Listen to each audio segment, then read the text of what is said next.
Exaltado, glorificado sea el nombre de Cristo Jesús, hermanos y hermanas. Qué gusto poder estar con ustedes en este su programa. Conozca primero su fe católica. Soy el Padre Pedro Núñez.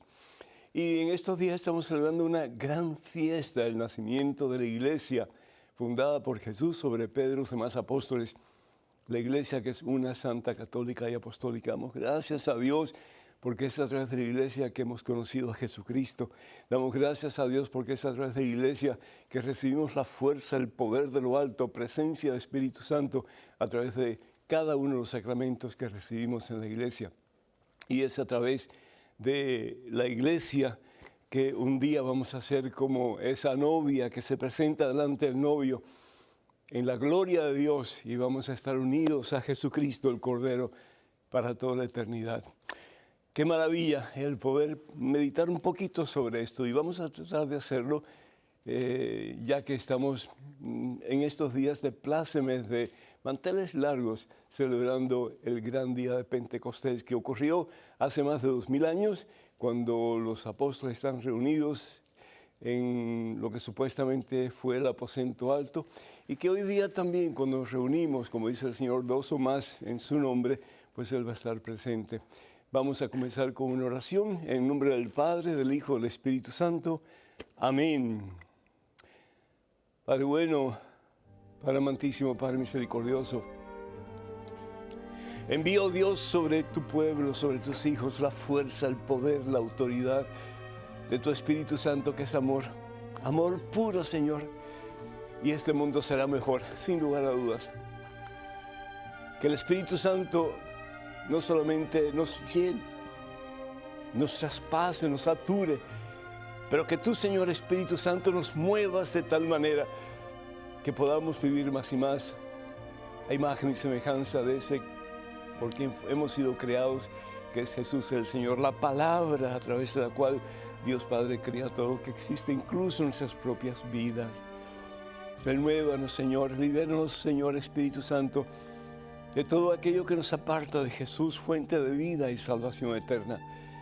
Ayúdanos, oh Dios, para dejar de ser cristianos cómodos, cristianos del montón, y de verdad comenzar a ser cristianos que con la luz de Cristo iluminen el sendero de tantas personas que hoy día viven en oscuridad, comenzando con nuestras propias familias y, ¿por qué no?, con nuestros propios seres, con nuestras propias vidas, Señor.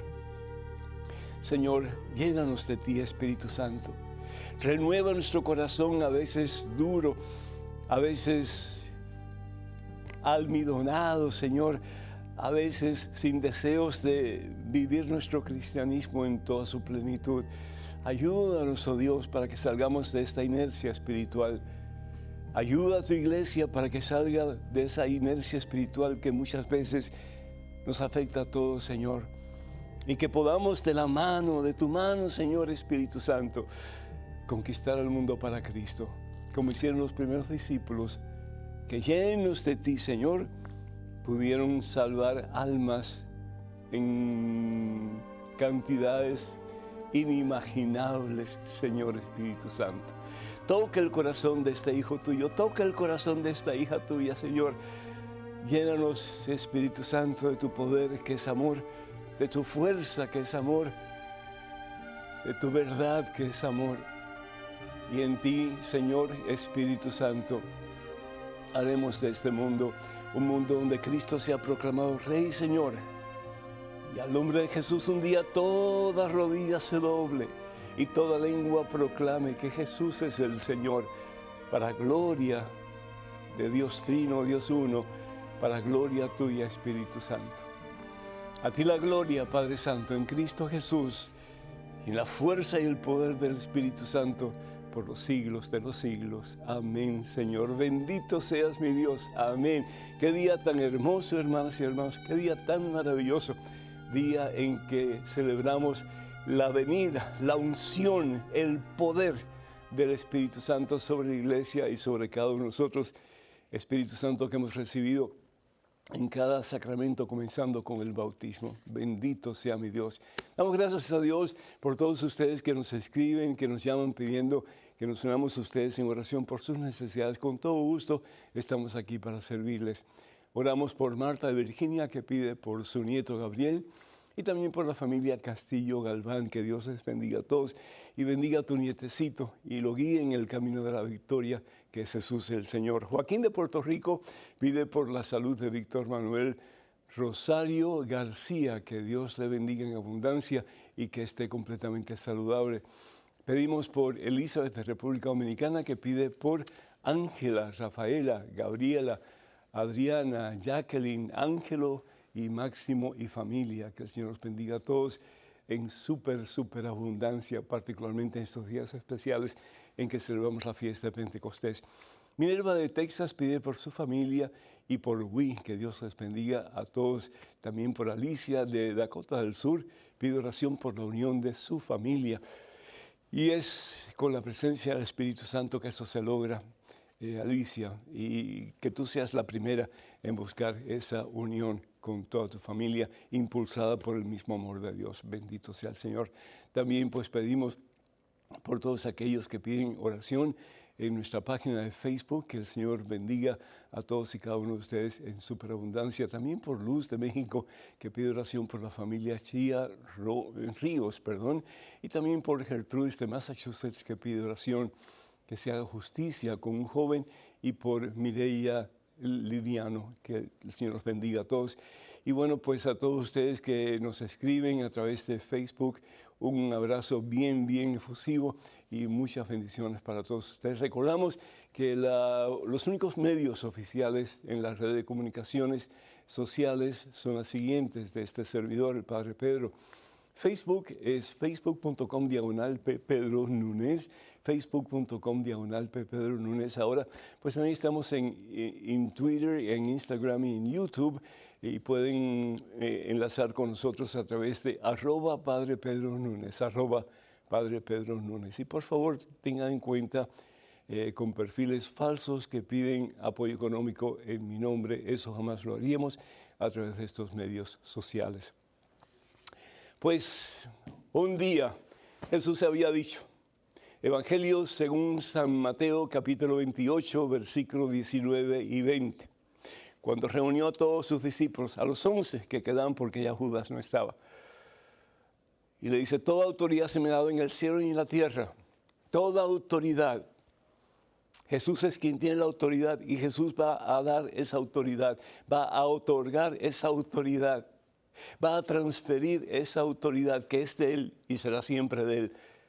Pero la transfiere en estos momentos a sus más cercanos colaboradores, a sus apóstoles, sus 11 apóstoles. Y les dice, vayan y hagan de todas las naciones mis discípulos. Hagan de todas las naciones mis discípulos.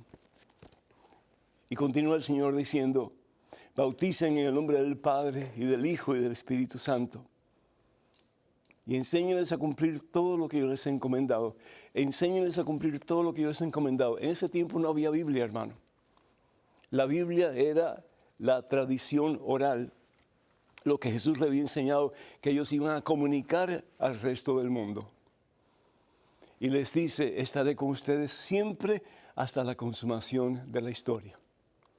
La promesa de Jesús, no los dejaré huérfanos. Eso es para ti también y para mí también, hermano, hermana. No te dejaré huérfano. En tu momento de dolor, no te dejaré huérfano. En tu momento de incertidumbre, en tu momento de tribulación, en tu momento de tristeza, en tu momento de vacío, en tu momento de soledad, no te dejaré huérfano. Porque te amo. Estoy contigo siempre. Te tengo grabado en la palma de mi mano y tú a mí me perteneces, dice el Señor. Y si creyéramos eso de verdad, nuestras vidas serían tan diferentes. Tendríamos problemas definitivamente, pero los enfocaríamos de una forma diferente, con esperanza, hermano. Tendríamos problemas en nuestros hogares, con nuestros matrimonios. Definitivamente, siempre hay problemas. El que no tiene problemas ya está en el cielo.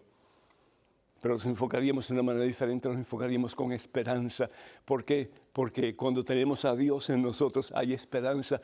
Y en la esperanza, sabiendo que somos más que vencedores en Cristo que nos fortalece, ya tenemos victoria. Bendito sea Dios. Aquellos habían experimentado la presencia de Jesús resucitado en este momento, cuando Jesús les dice que vayan al mundo y que hagan lo mismo que él hizo y que van a hacer cosas aún mayores, nos dice la palabra de Dios en el Evangelio según San Juan. Pues ellos estaban indecisos, habían visto al Señor, habían comido con el Señor después de su resurrección, habían dialogado con el Señor, pero todavía les quedaba la incertidumbre, el miedo. Ellos sabían lo que tenían que hacer, no solamente ir a predicar al mundo entero, al mundo pagano, hermanos, al mundo que no conocía al verdadero Dios, hermanos. Al mundo que cuando empezaran a predicar ya comenzaban su proceso de buscarlos, de llevarlos a prisión y de matarlos en una forma u otra. Y muchas de estas formas terribles, incluyendo como le pasó a aquel discípulo de Jesús que le arrancaron el pellejo con un cuchillo y después lo mataron. Como a Pedro, que lo crucifican boca abajo según la tradición. Y todos murieron excepto uno que fue el apóstol Juan. Todos mueren por amor a Jesucristo. Y ellos sabían que les iba a pasar algo por el estilo. Tenían miedo, hermanos. El miedo muchas veces nos cohíbe de proclamar a Cristo. El miedo muchas veces nos cohíbe de ser verdaderos cristianos, de hablar de Cristo en un lugar donde no es la moda hablar de Cristo. Y preferimos callarnos. Es más fácil, es más cómodo, ¿no es cierto? Pero Jesús había prometido Espíritu Santo. Yo regreso al Padre, dijo, pero les enviaré al Paráclito, al defensor, al que estará con ustedes siempre, a ese que es amor puro, a ese que es amor de Dios, la tercera persona de la Santísima Trinidad. Y Él los guiará. Y ustedes harán las mismas cosas que yo hice, cosas más grandes todavía. Porque conmigo hay poder y hay victoria. Y comenzando con tu propia casa en Jerusalén, donde es a veces más difícil, hermanos, proclamar la grandeza de Dios. Más difícil en tu casa, ¿verdad? Con tu esposo, con tu esposa, con tus hijos, porque con más facilidad te rechazan. Yo tengo experiencia de eso. Cuando yo comencé a ser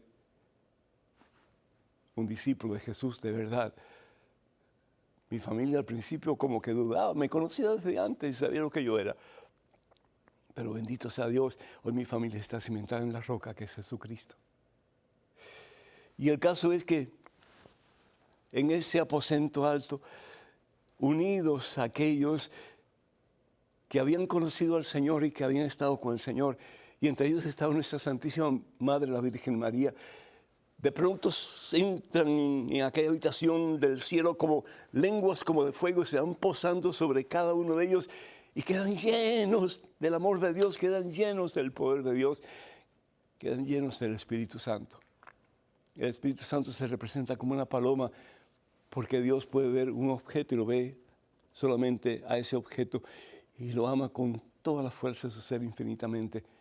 Así es el amor de Dios, te mira a ti, te ama por encima de todo, te ama con toda la fuerza de su corazón para siempre, y al otro lo mismo, pero Dios es personal. Y aquellos llenos del Espíritu Santo comienzan a salir de aquellas puertas cerradas y comienzan a predicar a Cristo. Y Pedro, que había negado a Jesús 3 veces en el pórtico del sacerdote judío Caifás, comienza a hablarle a la gente, al público. Imagínense ustedes, aquellos que no conocían nada de Jesucristo, comienza a hablarles de Jesús, de que ese a quien mataron realmente era Dios. Y dice la palabra de Dios que aquel día 3,000 hombres abrazaron la fe, sin contar mujeres y niños. Qué tremendo el poder del Espíritu Santo cuando nosotros ponemos nuestra confianza en Él. Cuando nosotros optamos por dejar nuestra comodidad, nuestra pasividad religiosa, nuestra frialdad en relación a Dios y de verdad nos ponemos las pilas, como dicen, y comenzamos a poner a Cristo como centro y Señor de nuestra vida, no solamente con palabras, pero con obras también. Y así fue como ellos pudieron conquistar el mundo para el Señor Jesús. Y aquel imperio, que era un imperio pagano, comenzó a aceptar a Jesús y a doblar rodillas al nombre de Jesús. Y la palabra de Dios se hizo realidad, porque llenos del Espíritu Santo pudieron ver aquella realidad de más y más hombres y mujeres y jóvenes y niños abrazando la fe en Cristo y doblando rodillas al nombre de Jesús y proclamando que Jesús es el Señor para gloria de nuestro Padre Dios. En estos días estamos celebrando la gran fiesta de Pentecostés, hermanas y hermanos. Pidámosle al Señor que nos llene de su Espíritu Santo. Pidamos al Espíritu Santo que nos llene de Él de tal manera que, al igual que los primeros discípulos el día de Pentecostés, dejemos el miedo a un lado, dejemos la comodidad a un lado, dejemos nuestra inercia espiritual a un lado y llenos del Espíritu Santo, llenos de ti, Señor Espíritu Santo, podamos cambiar este mundo para Cristo Jesús, para que un día no muy lejano nuestras familias y el mundo entero proclamen que Jesús está vivo, que Jesús ha resucitado y que Jesús es el Señor, no solamente del mundo, pero de tu vida y de la mía también. Al finalizar esta pequeña catequesis, quiero invitarles para que se nutran del material que tenemos aquí en EWTN para ustedes. Este servidor ha escrito varios libros, entre ellos Conozca Más Su Fe Católica, que está disponible a través del catálogo religioso de EWTN, y también otras publicaciones como Conozca Primero Su Fe Católica, que responde a las 500 preguntas sobre la fe. También tenemos el libro Historias Bíblicas que cambiarán tu vida, y también pues promesas bíblicas para tiempos difíciles. Está en libro, en texto y también en CD. Y otras muchas pues formas de aprender, de conocer, para llenarnos del Señor y para poder ir a predicar lo que aprendemos. También quiero decirles que tenemos un nuevo libro de Madre Angélica que se titula ¿Qué es el cielo? ¿Qué es el cielo? Y también está en el catálogo religioso de WTN. Para más información, para obtener ese libro o cualquier material de este servidor o cualquier otro material, por favor comuníquense con el catálogo religioso de WTN al número telefónico 205-795-5814. Repito, 205-795-5814. En estos momentos vamos a una pausa, regresamos en cuestión de momentos, así que hermanas y hermanos, el número telefónico para que se comuniquen con nosotros es el 205-271-2924. 205-271-2924. No se vayan, por favor, quédense con nosotros.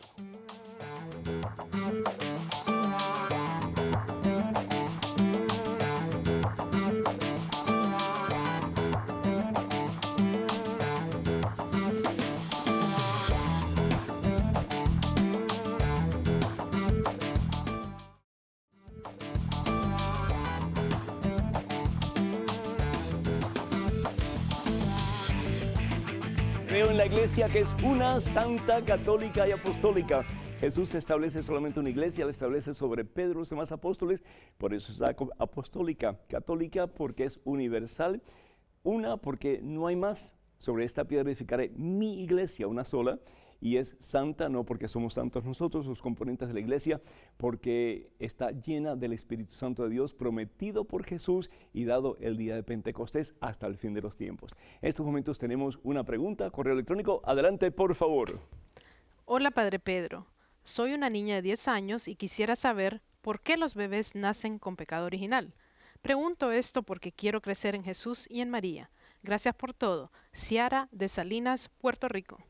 Ciara, el Señor te bendice y muchísimas gracias por tu pregunta. Muy, muy interesante. Si nosotros vamos al libro del Éxodo, en el capítulo 30, más o menos, vamos a ver, como dice la palabra de Dios, que el pecado del ser humano recae hasta en la tercera y cuarta generación. Es decir, lo que yo hago no solamente tiene repercusión positiva o negativa en mi vida. Si yo hago algo bueno, pues va a tener una repercusión positiva. Si hago algo malo, pues va a tener una consecuencia negativa. Pero en el libro de Éxodo, capítulo 34, versículo 7, la palabra de Dios, fíjate qué interesante, nos dice, Él mantiene su benevolencia por 1000 generaciones y soporta la falta, pero nunca los deja sin castigo. Es decir, no que Dios castigue.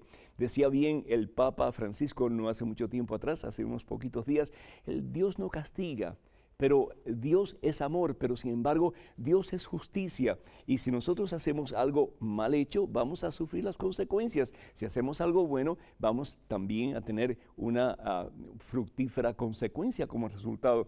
Pero dice la palabra de Dios, la falta de los padres pide cuenta a sus hijos y a sus nietos hasta la tercera y cuarta generación. Es como cuando tú tiras una piedrecita en un pantano o en una laguna y comienza a hacer ondas y ondas y ondas y ondas y parece nunca terminar. Así el efecto del pecado parece nunca terminar. Y si nosotros vamos, por ejemplo, entonces al Salmo 51, en el versículo 7, vamos a ver cómo no solamente Adán y Eva pecaron y fueron influenciados por el pecado de una forma negativa, pero como todo ser humano desde el vientre de su madre es influenciado por el pecado, no por el pecado que cometemos nosotros, porque no tenemos uso de razón, pero por el pecado de nuestros ancestros. Dice la palabra de Dios aquí en el Salmo 51, si lo podemos encontrar más o menos rapidito, dice el rey David, y esto realmente pues lo escribió el rey David después de haber cometido adulterio. Dice, tú ves que malo soy de nacimiento, pecador desde el seno de mi madre. ¿Escuchaste? Tú ves que soy malo de nacimiento, pecador desde el seno de mi madre. No porque en el seno de nuestra madre pecamos, pero porque somos influenciados por el pecado de nuestros padres, de nuestros abuelitos y sucesivamente. Entonces, ¿cuál es la enseñanza? Tratar de no pecar. ¿Por qué? Porque no solamente nos vamos a hacer daño a nosotros mismos, pero vamos a hacer daño a muchas personas también. Y no solamente de nuestra generación, pero de generaciones que están por venir. Tenemos en estos momentos otro correo electrónico. Adelante con la pregunta, por favor. Padre, quisiera conocer el fundamento teológico o bíblico para poder defender el dies domine. Cuando discuto con algunos protestantes no me siento muy documentado, pues dicen que la iglesia cambió la ley del sábado por el domingo. Anthony Mark, Tacna, Perú. Anthony, muchísimas gracias. Y Deus Domini significa, pues, primero que todo, el nombre en sí es el Día del Señor, el día domingo. Y es una carta pastoral del Papa Juan Pablo II que escribió en 1989. Y lo que estaba haciendo él era una exhortación al pueblo de Dios, a la iglesia, para que tomáramos en serio o tomemos en serio el día domingo, el Día del Señor. Hay personas que dicen, no, pero eso, como tú bien estabas preguntando, ¿no? Eso es algo que cambió la iglesia. El día de guardar, de acuerdo al Antiguo Testamento, es el Shabbat, que es el día sábado. Primero que todo, vamos a aclarar un concepto. La palabra Shabbat no significa que es el sábado el que tenemos que guardar. La palabra Shabbat significa día de descanso. Entonces, lo que el Señor pide es que un día de la semana, un día de los 7 días, se lo dediquemos a Él. Un día sea para Él, un día sea consagrado a Él. Un día vayamos a la iglesia juntos, un día hagamos obra de caridad juntos, un día estemos en familia juntos, un día oremos juntos, un día leamos la palabra de Dios juntos. Es decir, es el día del Señor. ¿Y cómo lo vamos a santificar? Pues haciendo cosas que le agradan al Señor, específicamente en ese día, aunque todos los demás días podemos hacer cosas que también le agradan al Señor y debemos de hacerlo, pero ese día en particular y sobre todo compartir la fe en familia, compartir la fe, y no solamente en mi familia particular, pero en la familia que llamamos la iglesia. Si nosotros vamos, por ejemplo, a los Hechos de los Apóstoles, capítulo 20, vamos a ver si lo encuentro aquí rapidito, Hechos de los Apóstoles, capítulo 20, nos vamos a dar cuenta cómo realmente desde el principio de la cristiandad se guardaba el día domingo. Y para los primeros cristianos el día domingo era el primer día de la semana. ¿De acuerdo? Porque si vamos al Evangelio según San Juan en el capítulo 20, ¿cuándo es que Jesús resucita? Nos dice la palabra de Dios en el Evangelio según San Juan, capítulo 20, versículo 1, dice, el primer día de la semana, El primer día después del sábado, es decir, el primer día de la semana, el día domingo, María Magdalena fue al sepulcro muy temprano cuando todavía estaba oscuro y vio que la piedra estaba removida. Ese primer día de la semana es el día domingo, el día después del sábado. Y dice la palabra de Dios en Hechos capítulo 20, versículo 7. De nuevo, escuchen bien, el primer día de la semana estaban todos reunidos para la fracción del pan. ¿Y cuál es la fracción del pan para los cristianos primitivos? La Eucaristía. La fracción del pan es partir el pan y estarlo, después de estar consagrado. ¿Y consagrado cómo? Con las mismas palabras que utilizó Jesús en la última cena. Esto es mi cuerpo y esta es mi sangre. Y fíjense tanto así que después San Pablo va a decir que el que coma y beba indignamente de la copa y del pan que hemos recibido, pecamos y bebemos nuestra propia condenación al no reconocer el cuerpo. Entonces, ya desde el principio, los cristianos se reunían, y se reunían 2 veces por semana. El sábado, el día del Shabbat, para compartir la palabra, y el día domingo, para la fracción del pan, la Eucaristía, para compartir a Cristo vivo, Cristo que los alimentaba y les daba autoridad y fuerza para continuar la misión que les había encomendado, que era ser discípulos de todas las naciones, como nos encomienda a nosotros también, precisamente en el día de hoy. Tenemos un correo electrónico con una pregunta. Adelante, por favor. Padre Pedro, quería saber si una persona que conoce que el cuerpo es templo del Espíritu Santo y que el Padre Eterno prohibió los tatuajes ahí en el Antiguo Testamento, ¿estará bien hacerse un tatuaje de una imagen religiosa para meditarla y contemplarla? Juanes.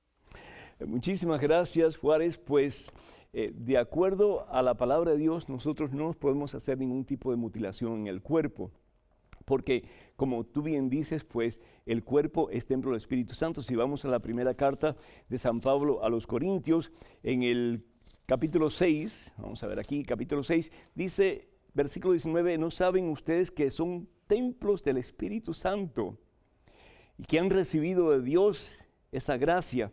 Ya ustedes no se pertenecen a ustedes mismos. Ustedes han sido comprados a un gran precio, un precio muy alto. Procuren pues que sus cuerpos sirvan para gloria a Dios. En otras palabras, ningún tipo de mutilación innecesaria debemos de hacer. Los tatuajes, dice la palabra de Dios, que es una mutilación innecesaria y por lo tanto tenemos que respetar, tenemos que reverenciar nuestros cuerpos porque son templos del Espíritu Santo. Entonces, ¿es un pecado serio? Pues yo diría que es una acción grave porque estamos irreverenciando este cofre maravilloso que contiene dentro de sí el alma inmortal que Dios ha creado para que estemos ante su presencia en el cielo. Pero yo recomendaría con todo mi corazón que no se hagan tatuajes. Yo sé que hoy día está muy de moda el hacérselos, pero en el nombre del Señor Jesús recordemos que no nos pertenecemos a nosotros mismos, como dice la palabra de Dios, hemos sido comprados a un gran precio y ese es el precio de la sangre de Cristo Jesús en una cruz en el Calvario. No para que nos mutilemos, no para que nos dañemos, sino para que tengamos reverencia por este cuerpo que Dios nos ha dado, que al fin y al cabo no es nuestro, es de Jesús. Vamos a una pequeñísima pausa y regresamos en cuestión de momentos, así que hermanas y hermanos, por favor no se vayan, quédense con nosotros.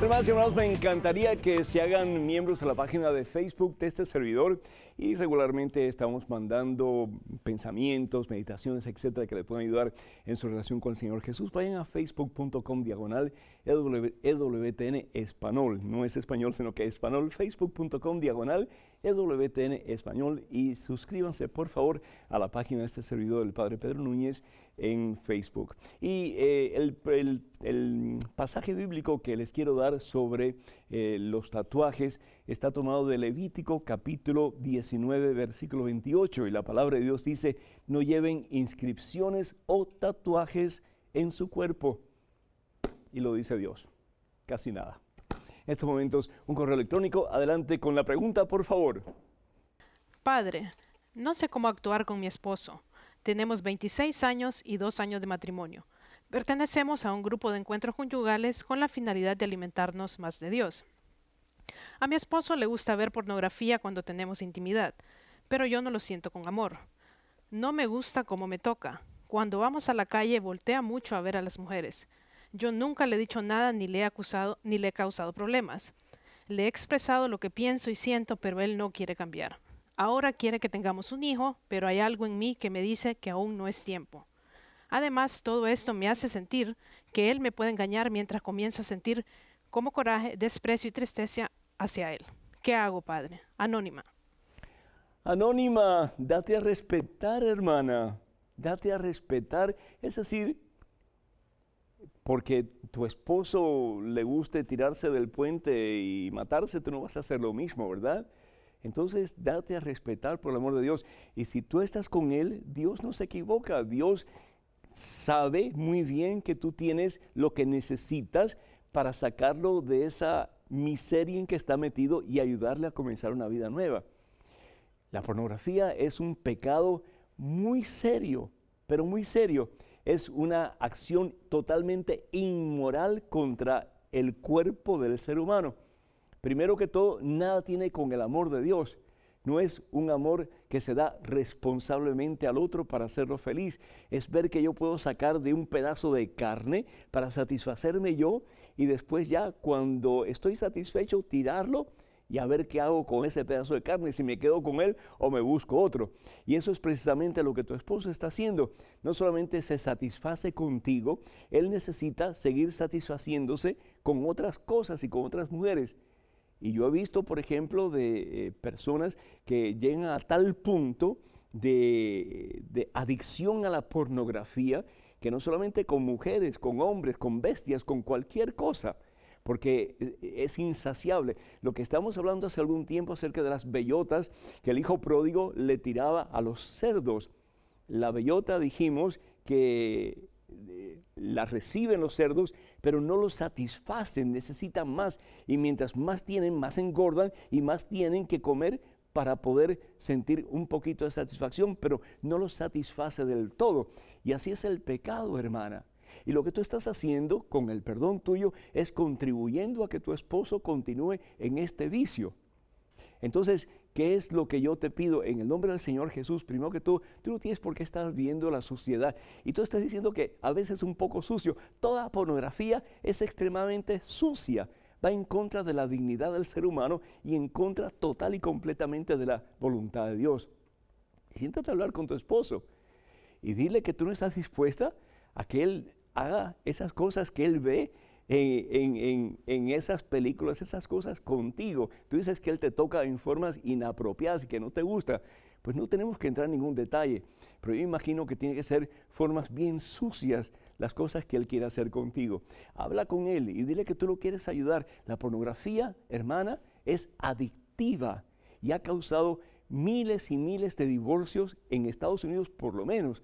Y yo he aconsejado muchísimas personas que gracias a Dios se han podido liberar de esa adicción, pero desafortunadamente muchos siguen adictos a ese vicio del cual parece no tener escapatoria. Y si hay una escapatoria y su nombre es Jesucristo, tú tienes que conseguir a alguien que les ayude a ustedes dos para salir de esa situación en que ustedes se están hundiendo y por el amor de Dios no tengan hijos en estos momentos. Lo que ustedes tienen que ver cómo pueden arreglar el matrimonio de ustedes para que ustedes puedan salir juntos de esa situación que los está destruyendo a ustedes como personas, como hijos de Dios y como matrimonio, antes de ustedes pensar en tener familia. Cuenten con nuestras oraciones y en el nombre de Cristo Jesús toma una acción más positiva de agarrar a tu esposo, de sentarlo y de tomar una decisión con él. Y si él no quiere cambiar, hermana, usted se separa de él, y esto lo digo